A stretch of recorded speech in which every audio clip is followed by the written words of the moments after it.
Conscious ka ba para sa healthy diet? Or no particular diet ang sinusunod mo? Ako, may nagda-diet din po ako pag lalo na may mga special occasions ako na pinaghahandaan. Pero, syempre doon tayo sa alam natin safe and yung hindi makakasama sa katawan natin, ganyan. And very safe naman tong Ajinomoto. Siguro may mga ibang misconceptions before, pero I think na-clear na nila yan kanina.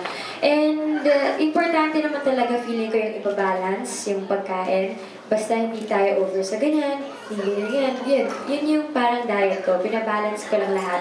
Not too much and hindi masyadong konti. Nag-work naman, over the years yun yung ginagawa ko.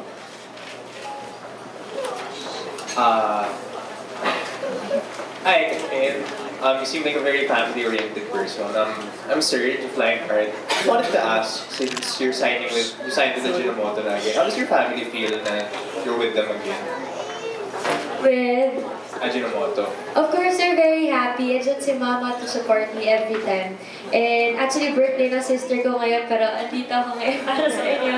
So yeah, they're very supportive. And tagal ko na with Ajinomoto, 3 or 4 years. Ganun katagal. So masaya sila kasi ito yung isa sa mga unang mga brand na pinagkatiwalaan ako bago pa nag-start yung mga nangyayari ngayon, hanggang ngayon. So, asahan nila na ng loyalty ko, nasa kanila din, kagaya ng ginawa nila sa akin. Thank you. I'm Pauline from Villa Stole My Heart. Kasi kanina pinag-usapan namin dun sa commercial kasi, diba? So, uy, bagay sa akin to. And natatawa ako kasi naalala ko one time sa Facebook, nung bago pa yung commercial, bakit bagay sa kanya? So, what if Panda? Yes.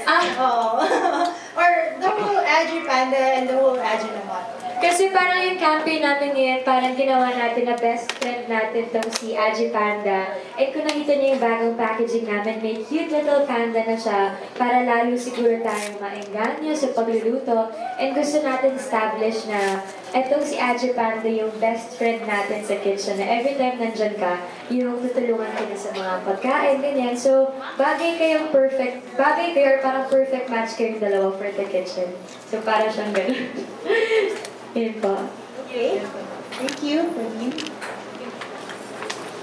May questions pa po ba for Miss Kathleen? I know na, excited kayo makipag-picture sa kanya. Okay lang ba, Miss Kathleen? Yeah. Ipag-picture. Yeah. Wala nang question. Ang bilis ako. Excited sila. Hindi niya ako pinahirapan. Thank you. Okay. So if there are no more questions, thank you, Miss Kathleen. May gusto ko pa bang sabihin? Okay, once again, gusto ko mag-thank you po for your time sa pagpunta niyo sa akin ngayon dito. And thank you dahil hindi niyo ako pinahirapan. Thanks, guys. And of course, to my Ajinomoto family, once again, thank you so much. Arigato. Arigato, thank you. And I'm looking forward sa marami pong years with you. Thank you. Okay.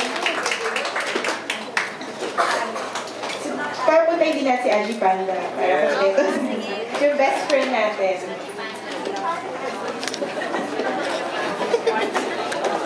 Pwede bang by group daw para hindi masyadong mapagod si Miss Kathleen?